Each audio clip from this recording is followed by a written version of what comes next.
அதிமுகவினுடைய சட்டமன்ற உறுப்பினர்கள் விவகாரம் இன்றைக்கு தமிழ்நாட்டு அரசியலில் ஒரு பூதாகரமான நிகழ்வாக மாறி போயிருக்கிறது.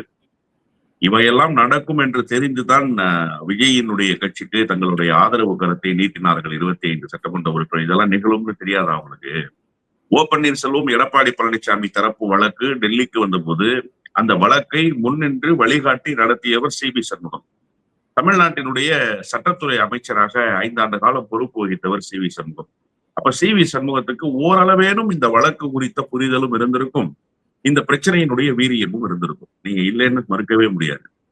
அதை கடந்து எஸ் பி வேலுமணி போன்றவர்கள் அதிகாரத்தினுடைய நிழலில் எப்போதும் இருக்க வேண்டும் என்று விரும்புகிறவர்கள்.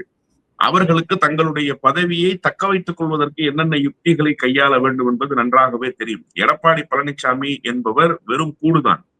அந்த கூட்டுக்கு உயிரோட்டமாக இருந்தது C V Shanmugam, S P Velumani, அண்ணன் காமராஜ், இவர்களை போன்றவர்கள் தான், கே சி வீரமணி போன்றவர்கள் தான் அவருக்கு உயிரோட்டமாக இருந்தவர்கள்.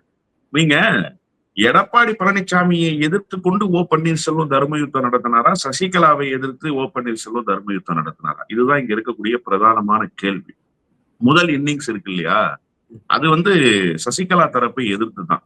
அப்ப வலிமையாக சசிகலாவை எதிர்க்க வேண்டியவர்கள் ஓ பன்னீர்செல்வம் அந்த பக்கம் நின்னார்கள். நீங்க நத்தம் விஸ்வநாதன்ல இருந்து கே பி முனுசாமியிலிருந்து எல்லோரும் சசிகலாவுக்கு எதிர்ப்பு.